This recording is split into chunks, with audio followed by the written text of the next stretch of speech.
Oke, hari ini aku tuh mau ngebahas tentang temanya tuh inside out gitu ya. Kita tuh sebenarnya ngerti ya secara Inggris, kalau diartikan ke Indonesia mungkin kita ya dari dalam keluar, di dalam dan di luar kayak gitu ya, betul ya. Tapi bicara mengenai inside out ini nih mungkin jadi tema yang gampang banget dimengerti, tapi sebenarnya susah untuk teman-teman tuh hidupi gitu ya. Bicara mengenai inside out ini tuh bicara mengenai apa yang terpancar di luar dari dalam keluar. Jangan dibalik, oke? Okay? Nah, seringkali dalam berjalan ikut Yesus, melayani Tuhan, kita salah fokus, teman-teman. Betul ya? Kita awalnya benar-benar, mungkin awalnya semua orang tuh benar. Ikut Tuhan karena Tuhannya, gitu ya. Semua orang awalnya itu benar kok, saya yakin. Yang bikin dia ikut Tuhan karena kasihnya Tuhan, saya yakin. Tapi, seiring berjalannya waktu, kita mungkin akan geser kepada apa? Modifikasi. Sering ya, sering ya. Terus kita akan bergeser dengan memakai topeng, ya kan? Familiar ya. Nah, bicara mengenai modifikasi dan topeng, ini nih suatu hal yang menurut teman-teman ini dari dalam apa dari luar? Orang pakai topeng supaya dalamnya sedih, tapi muka depannya happy kan? Betul ya? Gak ada kan di sini teman-teman nunjukin di sosial media, aku lagi galau, aku lagi sedih. Gak ada kan? Semua teman-teman pasti menunjukkan yang terbaik, ya kan? Pokoknya ikut Tuhan harus selalu kuat, kayak gitu ya kan? Ya kan? Nah, tapi Inside Out kali ini saya nggak akan membahas mengenai bagaimana teman-teman bisa cari muka sama Tuhan, enggak. Enggak juga diajarin mengenai apa-apa yang kamu lakukan itu membuat Tuhan menurunkan berkatnya atas kamu, enggak. Saya nggak akan ke sana. Maaf ya teman-teman, saya agak barbar kalau dikasih tema yang kayak gini gitu ya. Nah, jadi teman-teman, yang akan saya bahas adalah kita tuh jago sebenarnya nih. Pakai topeng, gonta-ganti topeng, jago kan? Berapa banyak dari teman-teman sebenarnya lagi nggak baik-baik aja, terus kalau ditanya gimana kabarnya? Baik, puji Tuhan, baik. Hahaha gitu kan? Ya kan, ya kan? Atau enggak dengan senyum kayak, oh ya aku baik kak, gitu ya kan? Padahal mungkin dalamnya kamu tuh lagi hancur. Padahal mungkin dalam hatimu itu tuh lagi hancur berkeping-keping, ya kan? Nah, kita ahli mungkin dalam hal teologi, kita ahli dalam melayani, tapi itu semua sayangnya hanyalah topeng. Topeng untuk menunjukkan kamu terlihat rohani, tapi kehidupanmu tidak sama sekali rohani. Hatimu begitu cemar, hatimu begitu busuk. Dan ini ngomong tentang apa Lukas 11? Lukas 11 ini ngomong tentang hati yang Tuhan mau sampaikan. Dan bicara mengenai segala hal, insight out apa yang ada di dalam itu terpancar keluar, teman-teman. Makanya, makanya ketika hatimu lagi nggak benar, mukamu pun galau kan. Kalau kamu lagi sedih, muka kamu pun sedih, betul ya? Kalau kamu lagi capek, hatinya capek, spiritnya capek, jiwanya capek, begitu kamu ketemu orang pun kamu akan terlihat capeknya. Tapi ya nggak tahu ya kalau yang udah profesional main topeng kita itu beda cerita teman-teman ya. Tapi sebenarnya yang Tuhan mau bahas di sini adalah mengenai hatinya teman-teman, gitu loh. Saya suka banget ketika Yesus tuh mengecam orang-orang Farisi dan ahli-ahli Taurat. Oh, tapi itu nggak relate Kak sama hidup aku. Aku kan bukan orang Farisi, aku kan bukan ahli Taurat gitu ya, gitu ya. Tapi nyatanya kita Farisi dan ahli Taurat dalam bidang kita masing-masing bedanya. Gitu ya.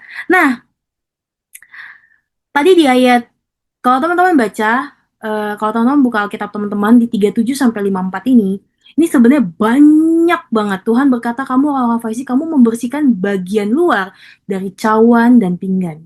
Tetapi bagian dalammu penuh rampasan dan kejahatan. Wih, dalamnya bagus, luarnya bagus, dalamnya hancur bos gitu ya. Dan ini, bahkan Tuhan ngomong, hai orang-orang bodoh, bukankah dia yang menjadikan bagian luar, dia juga yang menjadikan bagian dalam. Akan tetapi berikanlah isinya sebagai sedekah dan sesungguhnya semua akan menjadi bersih bagi kamu. Tetapi celakalah kamu hai orang-orang Farisi sebab kamu membayar persepuluhan dari selasi, inggu dan segala jenis sayuran tetapi kamu mengabaikan keadilan dan kasih Allah. Ya kan? Yang satu harus dilakukan dan yang lain jangan diabaikan kan? Tenang saya nggak akan ngomong tentang perpuluhan gitu ya. Tapi Tuhan di ayat ini, kalau teman-teman baca Lukas, ada kata celakalah kamu itu berkali-kali. It's mean ini teguran bagi setiap kita juga. Kalau misalkan berhala di hati teman-teman, itu tuh banyak sebenarnya. Nggak mungkin teman-teman bilang, aku nggak punya berhala kok. Aku nggak punya ini kok. Aku murni kok melayani Tuhan. Wih, sombong banget murni. Kata siapa ya? Setiap kita pasti punya berhala di dalam hati kita. Dan sebenarnya berhala di hati kita itu akan menunjukkan tindakan kita keluar. Yang di dalam terpancar keluar. Bukan yang di luar memancar ke dalam. Gitu ya. Tapi yang di dalam nih, kalau nggak benar, outputnya pun nggak benar. Dan bicara mengenai berhala di hati, saya suka Timothy Keller membagi dua berhala ini dengan sangat-sangat bagus. Berhala dalam hati itu bicara mengenai apa? Kuasa, kontrol, penerimaan, kenyamanan. Saya tanya, siapa yang nggak senang kalau dikasih power? Senang ya? Senang ya? Siapa yang hidupnya tuh suka banget sama kontrol? Jadi kalau segala sesuatu di dalam kontrol kehidupan teman-teman, happy, ya kan? Apalagi diterima, ya kan? Tambah happy kan? Nyaman, ya kan? Nah, seringkali empat berhala di dalam hatinya teman-teman, empat ini, kalau teman-teman nggak bisa dengan apa ya, dengan hidup sesuai maunya Tuhan dan teman-teman lebih mengikuti ini berhala terus yang teman-teman kasih makan, maka outputnya teman-teman akan marah ketika teman-teman kehilangan kuasa. Outputnya teman-teman akan merasa teman-teman paling benar di antara yang lain. Makanya kan si ahli Taurat itu menekankan banget kan, kok nggak cuci tangan Yesus? Gitu kan? Segala sesuatu tuh aturan tuh jadi nomor satu gitu loh. Saya nggak bilang nggak punya aturan, nggak hidup sesuai aturan, enggak ya. Tapi bicara mengenai mencari kesalahan orang dengan aturan. Sedangkan ikut Yesus tuh nggak bicara tentang apa ya, tentang penghakiman gitu loh. Ikut Yesus tuh bicara mengenai relasi.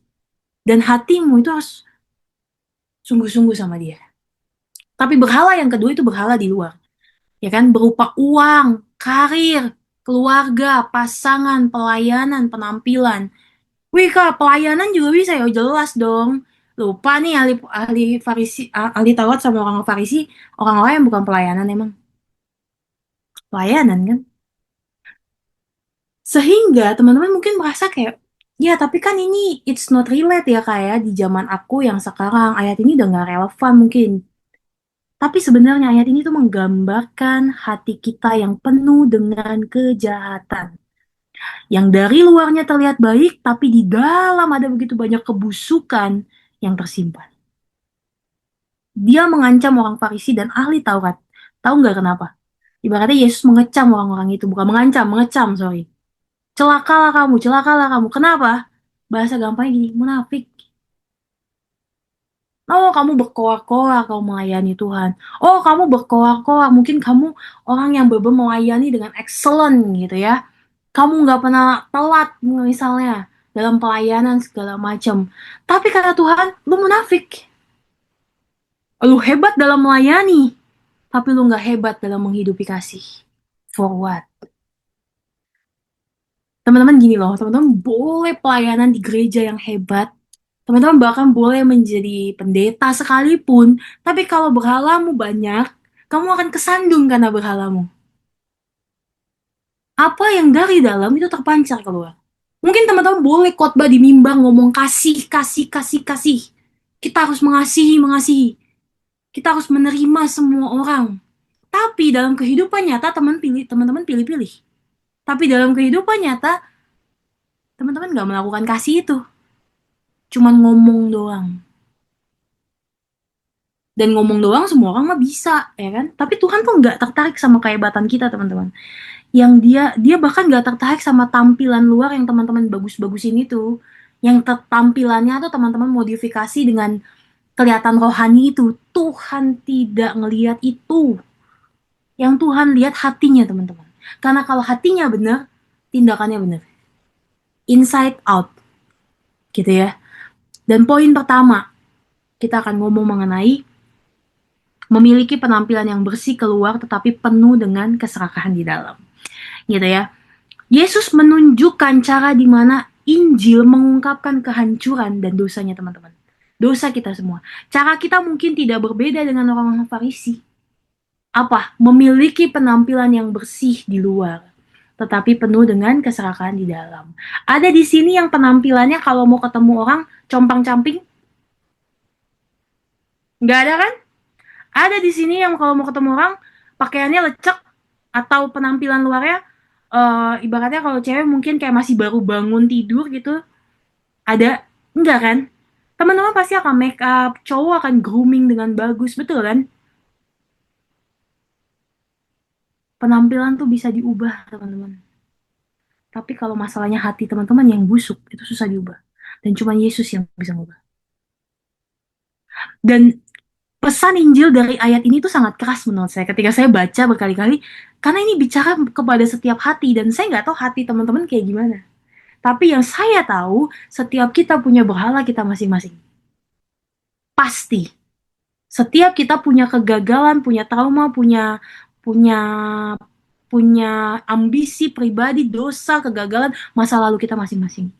Tapi Tuhan nggak ngomongin di sini tuh, Tuhan nggak lagi ngebahas agama teman-teman. Tapi dia ngomongin tentang hati dan yang siapa yang jadi pusat hatinya kita. Kalau kita mengejar tampilan luar, teman-teman tahu jawabannya siapa pusat hatinya. Siapa yang jadi Tuhan di dalam hidup teman-teman, teman-teman tahu jawabannya.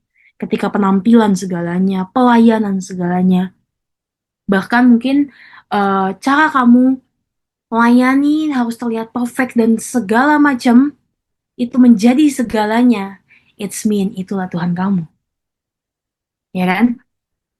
Berapa banyak kita menggantikan relasi dengan kegiatan keagamaan? Kita menganggap relasi harusnya doa sih, tapi sibuk pelayanan, jam terbangnya terlalu banyak mungkin kayak gitu ya.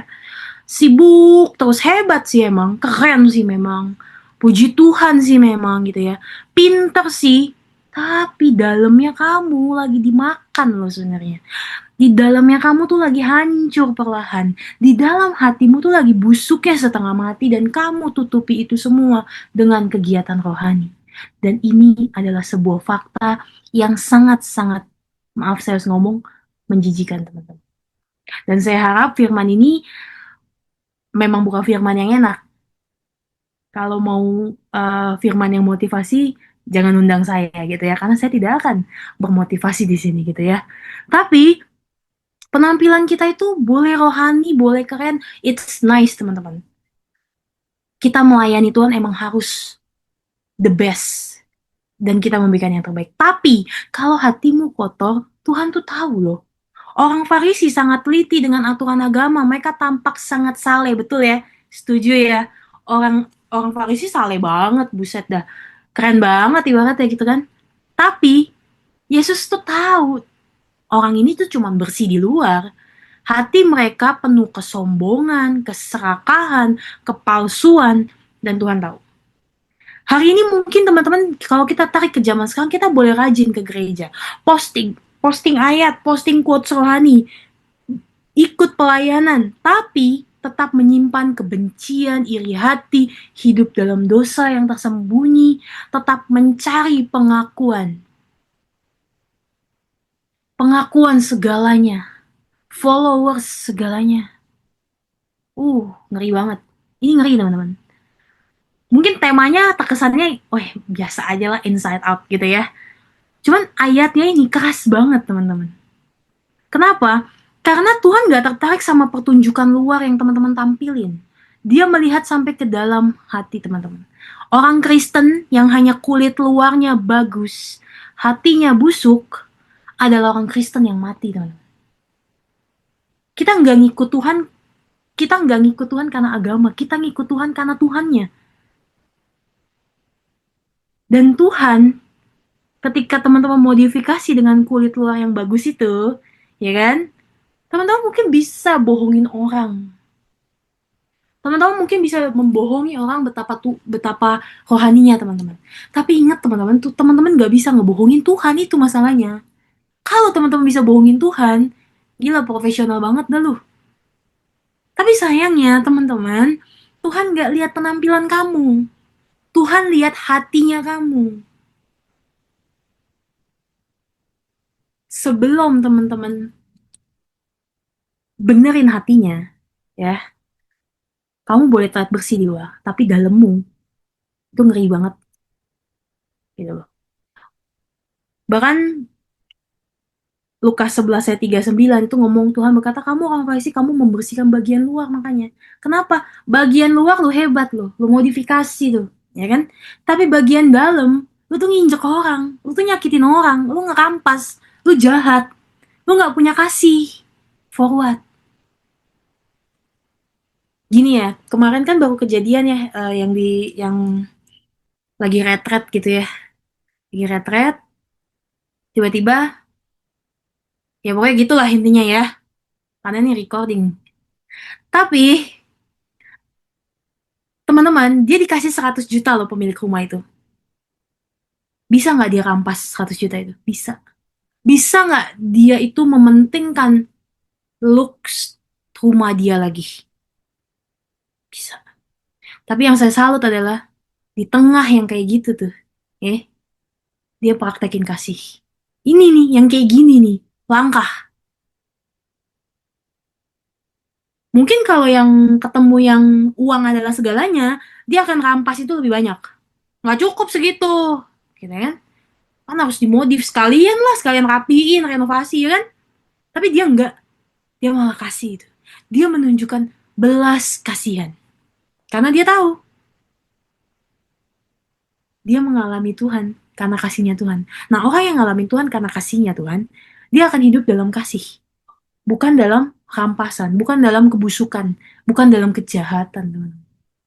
Wah, kita mah bisa kok. Saya yakin ya, banyak orang yang saking mungkin dari lahir dia dari Kristen, udah oe, haleluya, gampang banget untuk dia tuh modifikasi perilaku dia untuk terlihat rohani.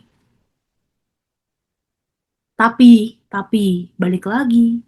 Tuhan tahu dalam kamu kayak apa. Tuhan ngerti kamu tuh kayak apa. Tuhan ngerti titik lemah, titik jeleknya kamu di mana tuh Tuhan tahu. Makanya John Piper ngomong gini, kamu bisa aja menghabiskan hidupmu dengan terlihat taat beragama. Banyak ya yang ngejual, kamu harus taat biar Tuhan berkati gitu kan. Kamu harus melayani Tuhan biar Tuhan memberkati kamu, apa yang kamu minta Tuhan jawab. Tapi sebenarnya hati kamu jauh dari Tuhan. Kita taat, teman-teman, kita taat ibadah, taat datang ke gereja, taat melayani, kita doa sama Tuhan. Itu bukan karena kita mau terlihat agama kita yang paling hebat.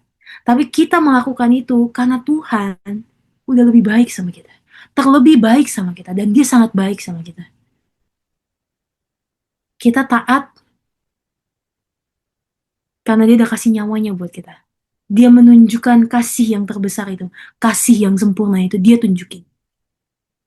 Makanya pas saya nyiapin ini, saya dapet quotes-nya John Piper, saya kaget. Kamu bisa menghabiskan hidupmu dengan terlihat taat beragama. Weh, ini tampilannya rohani, teman-teman. Jangan salah. Kalau nyari pasangan, yang kayak gini menang. Kenapa? Casingnya rohani, bos. Gitu kan? Kelihatannya holy-holy pokoknya gitu ya.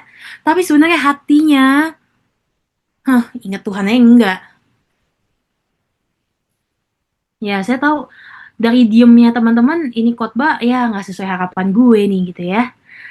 Nggak canda ya. Oke, poin kedua, saya akan masuk ke poin kedua. Mengalami kebutaan rohani akibat ritual tanpa relasi. Wah, ini ngeri banget. Ritual jago. Cara cara cara melayaninya hebat. Teologinya nggak ada lawan. Relasinya nol. Familiar kan? Bahkan kita mengorbankan sebagian. Mungkin kita bilang gini, oh ya aku tuh untuk Tuhan kok. Ini untuk Tuhan aku korbanin. Kita kasih semua yang bisa kita kasih. Tapi kita mengabaikan keadilan untuk orang lain. Kita mengabaikan kasih. Belas kasihan itu nggak ada. Dan cinta untuk Tuhan. Karena apa? Karena ini yang kayak gini-gini nih, pusatnya itu bukan Yesus, tapi diri kamu. Kamu mengorbankan semuanya biar terlihat apa? Hebat nih orang.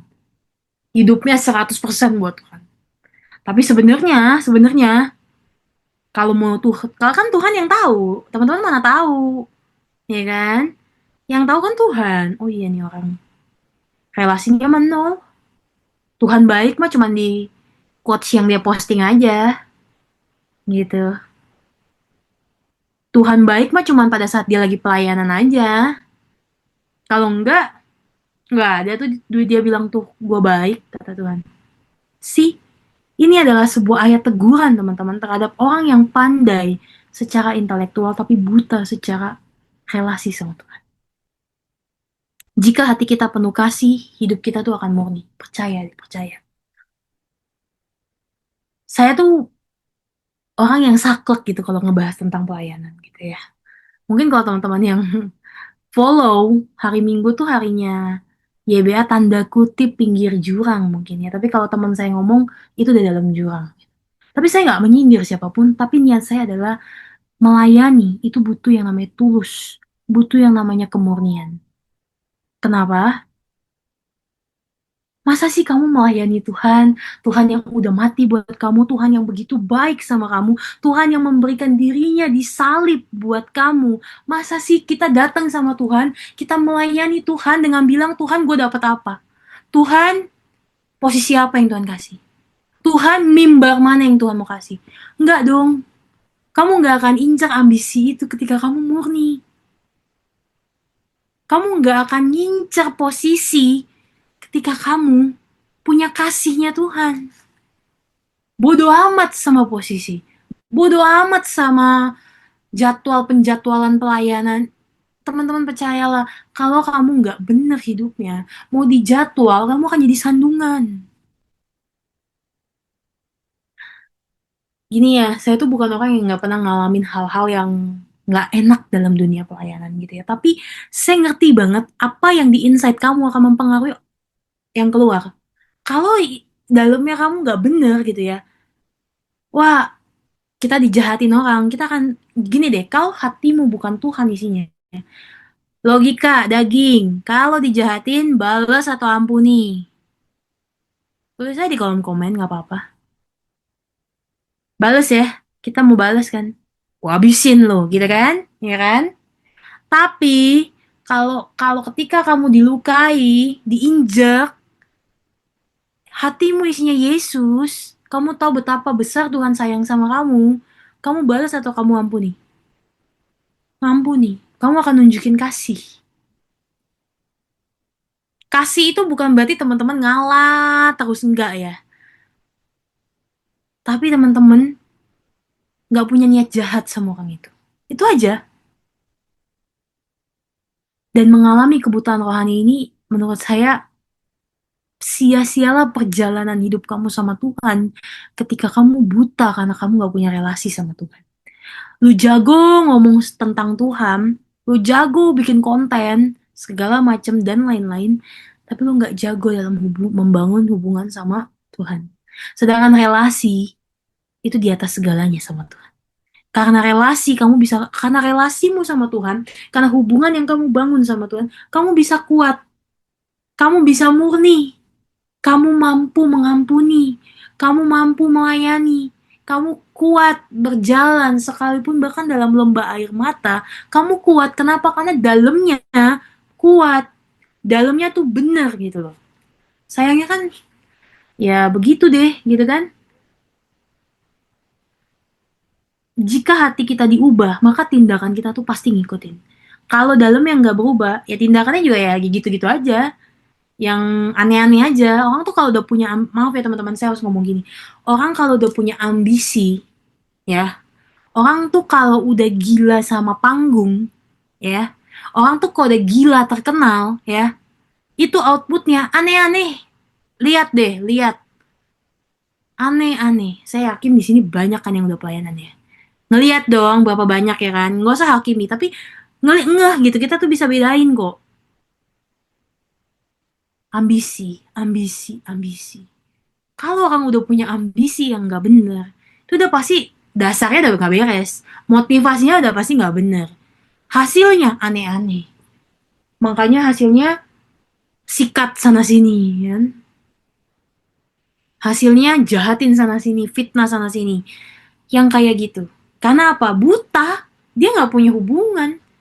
Dia cuma mau dilihat dia punya hubungan sama Tuhan, tapi dia nggak pernah membangun hubungan itu sama Tuhan. Oke.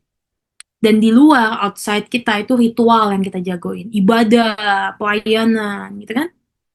Penghormatan dari publik, gitu kan. Wih, pokoknya kalau dia yang posting, like, comment, share tuh banyak. Gitu ya. Terlihat rohani, kesalehan yang palsu. Kita bisa belajar di ayat ini ada dua versi, luar sama dalam. Pengetahuan agamawi, teologi dia keren banget, misalnya gitu ya. Dalamnya, sebenarnya harus kita lihat kan apa? Hati kita itu dasarnya siapa? Motivasi kita tuh apa? Dalamnya, hubungan pribadi dengan Allah harusnya. Integritas yang sejati. Kita harus punya hikmat kasih yang sejati. Bukan luarnya doang nih yang jadi kebanggaan kita, tapi yang sininya dulu harusnya. Sininya benar, dalamnya benar, sininya mengikuti. Tapi sayangnya kita fokus di sini nih. Karena ini yang paling dilihat orang kan, ya kan? Ini yang paling di orang lihat ininya dulu nih, gitu kan? Tampilannya dulu orang lihat ya kan? Jadi kita melupakan yang ini. Ah, ini mah nanti aja. Cicil, nyusul. Mana bisa kayak gitu? Karena itu teman-teman, tanyain sama diri teman-teman. Apakah semua yang hari ini teman-teman lakukan itu untuk kemuliaan Tuhan atau kemuliaan dirimu sendiri? PR-nya ini, tanya, renungin. Tuhan sebenarnya tuh selama ini aku ngelakuin ini tuh motifku tuh udah bener belum sih? Hatiku tuh udah bener belum sih? Hatiku tuh untuk kemuliaan Tuhan atau kemuliaan diriku ya? Kalau teman-teman, maaf ya, kalau teman-teman merasa teman-teman yang paling on time dalam pelayanan, dalam apapun, teman-teman ngerasa teman-teman yang paling perfect di dalam segala bagian, dan teman-teman marah ketika teman-teman gak dipilih. Hati-hati, kemuliaannya buat siapa tuh? Selama ini yang kamu lakuin itu kemuliaannya buat siapa? Gampang. Gampang banget. Gampang banget lihat siapa Tuhan yang jadi Tuhan atas hidup seseorang. Yaitu apa? Ketika sesuatu kayak geser gitu, nggak sesuai prediksi. Dia marah atau enggak nih? Dia dia kecewa atau enggak nih? Gampang banget. Dan habis itu kita itu butuh Injil. Jauh dari melebihi apapun kita tuh butuh Injil. Kita butuh Yesus. Dari semua pembahasan tadi di atas, yang kita butuhkan tiap hari itu Injil. Makanya saya suka ada salah satu quotes ngomong gini, kita tuh perlu khotbahin Injil ke dalam diri kita setiap hari karena kita lupa setiap hari. Kita perlu mengkhotbahkan itu setiap hari karena kita lupa setiap hari. Dan karena itu pastikan teman-teman kita tuh punya hati tuh bersih, kita tuh punya tindakan tuh punya kasih gitu loh. Kalau teman-teman nggak punya kasih, maaf ya, maaf, nggak usah pelayanan deh. Kalau kamu pilih-pilih orang, kamu mending gak usah pelayanan deh. Kalau kamu gila spotlight, mending kamu gak usah pelayanan, maaf. Benerin dulu hatimu, baru melayani. Kenapa? Kamu tuh jadi orang yang akhirnya ketika kamu melayani, kamu jadi orang yang menyandung orang yang lagi belajar ikut Yesus. Yang lagi berusaha kuat berjalan sama Yesus. Makanya saya bilang, dalam pelayanan saya selalu bilang yang saya butuhkan tuh cuman Yesus dan firman-Nya. Bodoh amat manusia mau buat apa sama saya. Tapi selama saya punya Yesus, maju. Saya nggak peduli orang mau ngomong apa. Yang selama itu nggak sesuai kebenaran, saya akan tetap bagiin apa yang jadi kebenaran gitu aja. Emang nggak banyak yang nyinyir sama konten-konten hari Minggu? Banyak. Emang nggak banyak orang-orang yang mungkin apa ya mengkritik kata-kata saya yang sedikit pedas di hari Minggu? Banyak kok. Tapi itulah kebenarannya gitu loh. Saya nggak mungkin twisted the truth hanya untuk teman-teman suka. Ngapain saya jual sugar coating gitu kan? That's why teman-teman kita itu butuh Injil. Yesus nggak mati di kayu salib untuk membuat kita tampil religius. Dia mati untuk mengubah hati teman-teman di dalam. Karena itu, karena itu, ayo perbaiki hati kita. Minta Tuhan ubahin, hancurin. Apa yang Tuhan tahu nggak benar motivasinya, biar Tuhan yang hancurin. Tapi siap-siap setelah doa kayak gitu, bak, bak, bak, bak, bak. Banyak yang dihancurin biasanya. Jangan marah. Karena dia nggak datang untuk memperbaiki performa teman-teman biar tambah good dan perfect perform. Enggak. Dia nggak tertarik sama performa kamu. Bahkan dia nggak tertarik dengan performa-performa baru yang kamu buat. Dia datang cuma untuk ngubahin hati kamu dan menyadarkan kamu yang kamu butuh cuma dia. Yang jadi pusat hidupmu cuma dia. Itu doang. Dan inside out itu selalu bicara mengenai transformasi. Makanya pandanglah kepada salib, teman-teman. Karena di situ kita melihat hanya kasih Yesus yang sanggup membuka dan membongkar semua topeng rohani kita. Ingat, Tuhan yang sanggup bongkar dan buka. Kalau Tuhan yang sanggup bongkar dan buka, berarti nggak ada yang tersembunyi di dalam Tuhan. Di hadapan dia, dia tahu yang paling dalam. Dia tahu semua motivasi kamu, bahkan yang terselubung. Yang kamu modif-modif bagus-bagus itu. Dan makanya, Yesus nggak datang untuk memperbaiki performa kita, dia nggak tertarik, dia datang untuk mengubah hati teman-teman. Inside Out selalu bicara mengenai transformasi hati. Kalau hatimu benar, outputnya benar. Tapi yang repot itu kita itu cuman maunya ditransformasi itu yang menguntungkan kita. Sedangkan untuk kita bisa ditransformasi hatinya itu ada banyak yang dihancurin, dibuang, bahkan mungkin kamu nangis karena itu hancur, banyak. Untuk sampai kepada inside out, transformasi hati. Lalu salib akhirnya mengubah hatimu sehingga bersinar kepada tindakan. Ujungnya selalu salib dan Yesus yang ngubah kamu. Kalau manusia yang ngubah kamu, manusia nggak bisa ngubah kamu. Nggak ada kita yang bisa ngubah orang lain, nggak bisa. Makanya Tuhan gak cari orang yang sempurna. Dia yang sempurna justru mau membersihkan dan membentuk kita yang gak sempurna. Teman-teman ingat baik. Kita itu hidup karena anugerah. Nggak satupun dari kita hidup karena kekuatan kita, karena kepintaran kita, karena jagonya teologi kita. Bahkan karena jagonya kita melayani, enggak. Kita hidup karena kasih karunia. Dan kasih karunia itu juga yang mengubah hatinya teman-teman. Yang mengubah dari dalam kepada keluar. Sehingga buahnya, makanya buah roh itu kebaikan, kasih, sukacita. Itu buah ketika kamu mau diubah sama Tuhan. Bukan itu fokusnya. Gini loh, untuk Tuhan pakai teman-teman itu gampang. Dalam jentikan jari ya, Tuhan bisa pakai kamu, promosiin kamu, bikin viral kamu, bisa banget. Tapi, Tuhan tahu hatimu aja masih belum benar. Dan Tuhan gak bisa pakai orang yang kalau masalahnya udah di hati. Kalau yang bobroknya udah di hati nih, udah susah nih. Apalagi orang-orang yang ngerasa dirinya tuh paling benar sih, paling benar gitu ya. Udah Tuhan gak bisa ngomong sama orang kayak gitu. Bahkan manusia capek kan ngomong sama orang yang ngerasa paling benar kan sih paling benar. Tuhan pun cuma bisa kasih angin-angin untuk ayo balik yuk sama aku, ayo balik yuk sama aku. Makanya teman-teman ketika teman-teman tahu bahwa hidup teman-teman, mungkin hati teman-teman nggak dalam hati yang bersih, hati yang murni.